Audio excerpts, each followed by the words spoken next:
Breaking news just dropped across Viking Nation, and what you're about to hear will shake the foundations of US Bank Stadium. We're standing at a crossroads that could define the entire trajectory of this 2025 season. And trust me when I say this, 5 massive stories just exploded inside the organization, each one carrying the weight of a potential playoff run or a devastating collapse. Picture this, a young star quarterback battling for his job against a battle-tested veteran.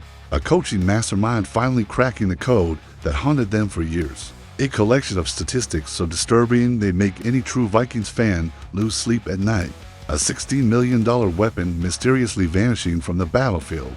And a depth player whose future hangs by a thread as front office decisions loom over the bye week. Each revelation cuts deeper than the last. Each twist could be the difference between hosting the Lombardi or watching the Packers celebrate again. The storm is here, Viking Nation, and there's no turning back now. If you bleed purple more than you hate green and gold, drop that like right now and let's dive into the chaos that's about to redefine everything we thought we knew about this team. The first bombshell, it's about to detonate, and the shockwave will reach all the way to Philadelphia. Hold on tight, because the quarterback controversy brewing inside the Vikings facility is far more complex than anyone outside those walls could possibly imagine. A rookie signal caller, just 22 years old with lightning in his veins and a cannon for an arm, has been sidelined for 3 long weeks nursing a high ankle sprain. That's kept him watching from the sidelines while his backup stepped into the fire. But here's where it gets absolutely explosive, Viking Nation. Whether J.J. McCarthy reclaims his starting role against the Philadelphia Eagles on October 19th isn't just about whether that ankle is healed. Not even close. Head coach Kevin O'Connell made it crystal clear this week that McCarthy faces a mountain of expectations beyond just physical recovery, and that mountain might be too steep to climb in just 1 week of practice. The kid needs to prove he learned from the nightmare that unfolded during his first 2 NFL starts. Games that saw him throw 3 interceptions and absorb 9 devastating sacks across just 55 dropbacks. Let that sink in for a moment. A 16.4% sack rate. That ranks him 35th out of 37 qualifying quarterbacks in passer rating and success rate this season. Only Cam Ward and Joe Flacco have been statistically worse. And that's the kind of company no franchise quarterback wants to keep. McCarthy's mechanics broke down completely. His feet disconnected from his eyes during progressions, and he held the ball an agonizing 3.08 seconds on average, which ranked 5th longest in the entire league through those opening weeks. Meanwhile, the veteran they call Carson Wentz stepped into that same offense and orchestrated a 2-and-1 record while averaging just 2.59 seconds to throw, tied for 6th quickest in the NFL. Wentz moved the chains, protected the football, and most importantly, he got Justin Jefferson involved to the tune of 22 catches for 324 yards over that 3-game stretch. The contrast couldn't be more stark, and O'Connell isn't blind to it. He's demanding McCarthy return with refined lower body mechanics, faster decision-making, and proof that those 3 weeks watching film actually translated into growth. Can a 22-year-old rookie absorb those lessons and implement them immediately against a hungry Eagles defense? Or will the Vikings roll with the steady hand of Wentz, who also battled a shoulder injury in London but appears ready to go? This decision will echo through the entire second half of the season. And if you think O'Connell is losing sleep over it, you'd be absolutely right. The answer might not come until the final practice rep before kickoff. Are you ready for whoever takes that first snap against Philly? Or are you already nervous about what happens if they make the wrong call? Drop a comment below and tell us who you want under center, because Viking Nation is divided right down the middle on this one. But hold on, as shocking as that quarterback battle is, the next revelation cuts even deeper into the foundation of what makes this offense tick. And just when you thought the drama couldn't escalate, here comes a story that might actually save this entire season. If the coaching staff can execute it perfectly coming out of the bye week. 4 years. One of the most persistent criticisms thrown at head coach Kevin O'Connell has been his inability to consistently convert in short yardage situations. Those brutal 3rd and short and 4th and short moments where championships are won and lost in the trenches. Last season, the Vikings ranked a mediocre 13th in the NFL with a 60.9% conversion rate on 3rd or 4th down with 3 yards or less to gain, and their red zone touchdown percentage sat at a disappointing 19th. Those numbers haunted them in crucial moments, cost them games they should have won. and forced the front office to completely overhaul the interior offensive line during the offseason in hopes of finding a solution. But here's the beautiful twist that should have every Vikings fan pumping their fist right now. Kevin O'Connell is finally cracking the code, and he's doing it through sheer brilliance in play design rather than just relying on brute force. Despite still ranking 26th in the NFL this season, with a 52.6% conversion rate on those short yardage situations, the film reveals something extraordinary happening beneath those surface statistics. O'Connell has begun deploying creative motion concepts, misdirection routes, and perfectly timed receiver releases that manufacture easy completions, even when the offensive line isn't dominating physically. Take the game against Cleveland, for instance, where the Vikings were missing 5 of their top 7 offensive linemen by the fourth quarter, and still managed to move the chains when it mattered most. On one critical third and short late in that game, O'Connell dialed up jet motion for Jordan Addison against single coverage, and the traffic created by that motion prevented the cornerback from getting a clean release, resulting in a pitch and catch that kept the drive alive. Another play saw tight and T.J. Hockenson released on a beautifully designed flat route concept. That would have been an easy completion if Carson Wentz had just trusted his eyes and pulled the trigger, though that incompletion still demonstrated the genius of the design itself. The difference between now and the struggles of last season is night and day, and it's all coming from O'Connell's ability to scheme guys open, rather than asking decimated offensive line personnel to win one-on-one battles. They simply cannot win, as the Vikings get healthier coming out of the bye, with Christian Darrisaw and Brian O'Neill potentially returning to full strength. This improved play-calling approach combined with better personnel could catapult this offense into an entirely different stratosphere. Imagine what happens when those creative designs meet actual execution up front, when the quarterback has time to survey the field, and when playmakers like Jefferson, Addison, and Hockenson are all operating at full capacity within this evolved scheme. That's the recipe for a playoff offense, Viking Nation, and O'Connell might have just figured out the secret ingredient that eluded him for 2 full seasons. If you believe in this coaching staff's ability to put it all together when it matters most, smash that subscribe button right now, because the second half of this season is about to be an absolute war. But trust me, the story only gets darker from here, because the next chapter exposes for statistical nightmares that could derail everything if they're not fixed immediately. Stay with me, Viking Nation, because what I'm about to reveal will make your blood run cold.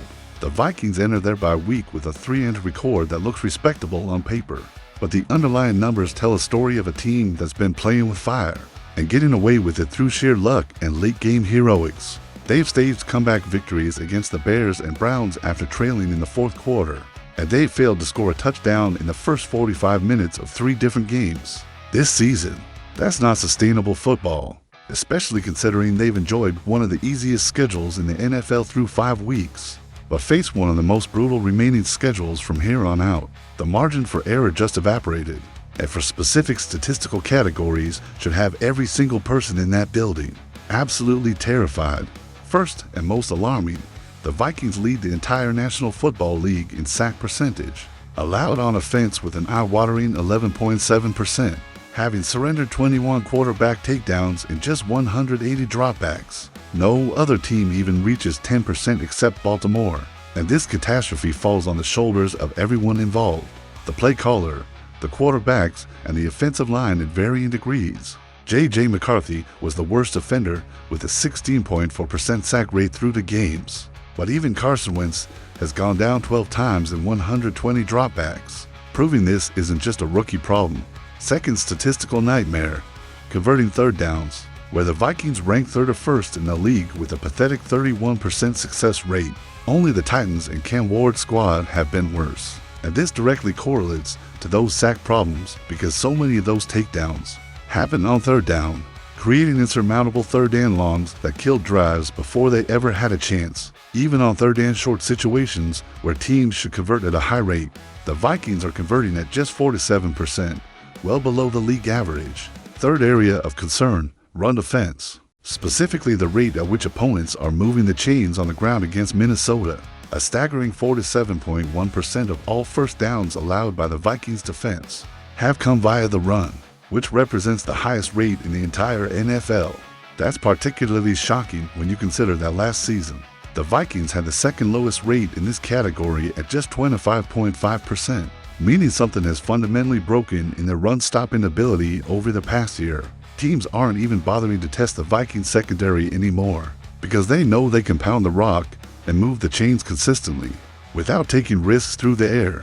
At fourth, penalties, where Minnesota leads the league in both total penalties accepted with 44 and penalties per game at 8.8, a disaster that spans all three phases. They've had procedure penalties on offense, defensive pass interference calls that extended drives, and special teams breakdowns on both kickoff and punt coverage. It's undisciplined football at the worst possible time, and every one of these flags puts the team in more difficult situations that compound the other problems already plaguing this roster. Can they fix all four issues during one bye week? That's asking for a miracle, but if they don't show dramatic improvement coming out of this break, the gauntlet waiting for them in the second half will chew them up and spit them out without mercy. Do you trust this coaching staff to make the necessary adjustments? Or are you already feeling that familiar Vikings dread creeping in as the schedule gets tougher? Let us know in the comments. And if you're still riding with this team through the darkness, that subscribe button is waiting for you to prove your loyalty. And listen closely, because the next update might just flip the script in ways nobody predicted, as one of the highest paid weapons on this roster has mysteriously gone completely silent. But the night isn't over, Viking Nation, because this next revelation will have you questioning everything you thought you knew about this offense's identity. Coming into the season, the Vikings boasted one of the most explosive and versatile receiving corps in the entire NFL, headlined by superstar Justin Jefferson and supported by Jordan Addison, Elen Naylor, the returning Adam Thielen, and Pro Bowl tight end T.J. Hockenson. That's an embarrassment of riches that should terrorize defenses on every single snap, especially when you consider Hockenson is one of the highest paid tight ends in football, commanding over $16 million per year based on his elite route running ability and receiving skills. Yet through 5 games, T.J. Hockenson has virtually disappeared from the stat sheet with just 19 receptions for 153 yards and a single touchdown, never once eclipsing 50 receiving yards in a game and only breaking 40 yards one time. For a player of his caliber and contract, those numbers are borderline unacceptable, and Viking Nation deserves an explanation for why a weapon that should be dominating the middle of the field has become an afterthought. Kevin O'Connell addressed this situation head-on this week, and his explanation reveals a brutal truth about the state of this roster and the sacrifices being made to keep this offense functional. The Vikings are asking Hockenson to do something that doesn't remotely align with his strengths or his paycheck. They're using him as a blocker, not just occasionally chipping edge rushers, but legitimately functioning as an extra offensive lineman on a significant percentage of snaps, because the offensive line has been absolutely decimated by injuries. When Myles Garrett lines up across from backup tackle Justin Skull, someone has to provide help or the quarterback is getting murdered, and Hockenson has become that someone. When Christian Darrisaw is playing limited snaps or Brian O'Neill is sidelined with an MCL sprain, Hockenson is the emergency relief valve. O'Connell admitted that Hockenson is making tremendous sacrifices for the good of the team, putting winning above personal statistics. But that doesn't change the reality that they're paying elite receiver money for blocking production. The coaching staff also acknowledged that the Vikings have employed a more balanced run-pass ratio this season compared to O'Connell's first 3 years, which naturally reduces the volume of targets available for everyone in the passing game. But here's the deeper concern that nobody is talking about. Hockenson hasn't looked quite the same since Kirby Joseph of the Lions torpedoed his knee back in 2023, an injury that cost him the final 2 games of that season, plus half of the 2024 campaign. In the 16 games including playoffs since returning from that ACL and MCL tier, Hockenson has just 6 to 5 receptions for 674 yards and only 2 touchdowns. That's solid production for an average tight end, but it's well below the standard he set in his first full season with Minnesota, when he was on pace to break 1,000 receiving yards before that devastating injury. Is he still dealing with lingering effects from that knee injury? Or is this purely a scheme and usage issue that will correct itself once Darrisaw and O'Neill return to full health? The optimistic view suggests that once those elite tackles are back and healthy, Hockenson can stop playing offensive lineman and return to running routes, becoming a security blanket for whichever quarterback is under center. quick 5 to 10 yard completions over the middle to a player of Hawkinson's caliber would be a tremendous asset for both Carson Wentz and J.J. McCarthy, giving them an easy outlet when pressure arrives and providing consistent chain-moving opportunities. The pessimistic view wonders if that knee will ever allow him to be the dynamic weapon he was before, and whether the Vikings are stuck paying premium dollars for diminished production. Ironically, Hawkinson has been a frequent target for Wentz in late-game situations, proving the connection and trust are still there. And so why not feature him more consistently throughout the entire 60 minutes? That's the question Viking Nation is asking, and the answer better come soon because this offense needs every weapon firing on all cylinders if they're going to survive the gauntlet ahead. Are you frustrated watching Hawkinson's talent being wasted as a blocker, or do you respect the sacrifice he's making for team success? Sound off below, and if this team is going to turn things around, they'll need fans like you staying loud and proud. So hit that like button and let the world know you're still all in on this squad. And if you think that was wow, the second story might just redefine everything you thought you knew about the running back room and the roster decisions looming over this bye week. And listen, Viking Nation, because this final revelation might be the sleeper story that nobody saw coming. The kind of depth decision that separates playoff teams from pretenders when injuries strike and rosters are tested to their limits. Remember when the Vikings brought back running back Cam Akers, a player they clearly loved having around but didn't initially have room for. On the 53-man roster, they got creative, keeping him on the practice squad while utilizing all 3 of his standard practice squad elevations over weeks 3 through 5, allowing him to contribute on game day without burning a precious roster spot. That was smart maneuvering by General Manager Kwesi Adofo-Mensah. But that grace period just expired, and now the Vikings find themselves backed into a corner with a legitimate decision to make. Cam Akers has exhausted his 3 free elevations, which means if Minnesota wants to use him in another game, they must sign him to the active 53-man roster. There are no more loopholes, no more temporary promotions, just a binary choice. Give him a full-time spot or risk losing him entirely. And here's why that decision matters more than anyone outside that building realizes. Both Aaron Jones and Ty Chandler remain on injured reserve with no clear timeline for return. Jones, the team's starting running back, hasn't even reached the 4-week minimum required before he's eligible to return from IR, meaning he's definitely out for Week 7 against Philadelphia, and possibly longer depending on his recovery.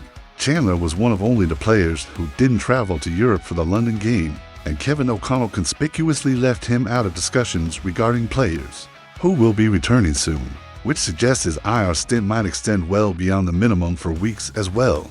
That leaves Jordan Mason as the current RB2, Xavier Scott as the RB4, and fullback C.J. Ham as the only other backfield options on the active roster. It's thin, Viking Nation, dangerously thin, and that's precisely why Akers becomes such a fascinating decision point.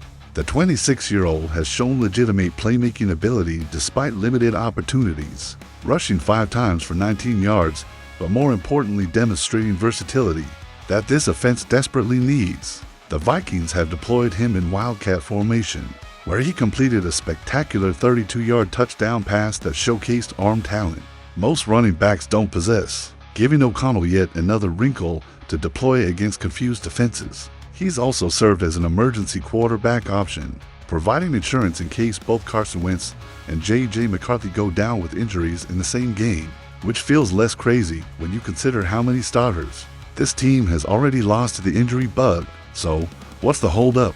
Minnesota currently has to open roster spots after swapping tight end Nick Vanette for offensive lineman Vershawn Lee, but those spots won't stay open for long.